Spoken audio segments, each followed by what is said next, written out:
Hi students, welcome to Ace online.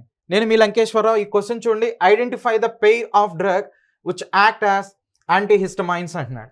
Antihistamines అంటే ఇవి allergy ఇలాంటిది వచ్చినప్పుడు వాటికి యాంటీడోట్గా మనం వాడుతూ ఉంటాం. సో ఇక్కడ ఇచ్చినటువంటి వాటిలో ఏవి ఆ కేటగిరీ కిందకు వస్తాయి?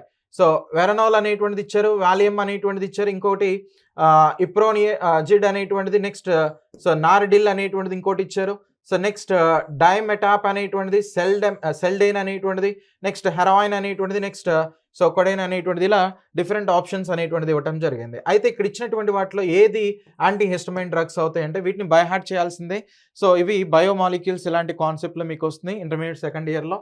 సో మీకు ఇచ్చినటువంటి ఫస్ట్ ఆప్షన్ కనుక తీసుకున్నట్లయితే ఈ వెర్నాల్, నెక్స్ట్ వాలియం ఇలాంటిది తీసుకున్నట్లయితే ఇవి anti anxiety. Okay, so anti anxiety and sedative డ్రగ్స్గా తీసుకుంటాం, హిస్టమిన్ డ్రగ్స్ అయితే కావు.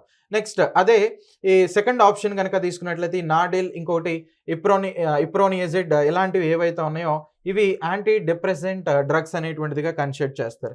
థర్డ్ ఆప్షన్ ఏదైతే ఉందో అది కరెక్ట్ వన్ అనమాట.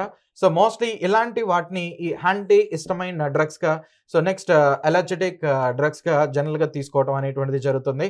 అదే ఈ హెరాయిన్ కానీ ఈ కొడినైన్ ఇలాంటివి కనుక తీసుకున్నట్లయితే మోస్ట్లీ ఇవన్నీ కూడా కంప్లీట్ డ్రగ్స్ అనేటువంటి కేటగిరీ కిందకి, ఓకే, ఒపియోయిడ్ అనేటువంటి ఎనాల్సిక్ అనేటువంటి కేటగిరీ కిందకి వస్తాయి.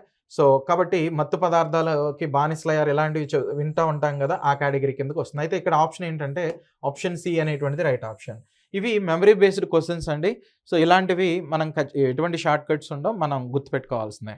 సో ఇలాంటి ఇంట్రెస్టింగ్ వీడియోస్ కోసం మన ఛానల్ని లైక్ అండ్ సబ్స్క్రైబ్ చేయండి. Thank you.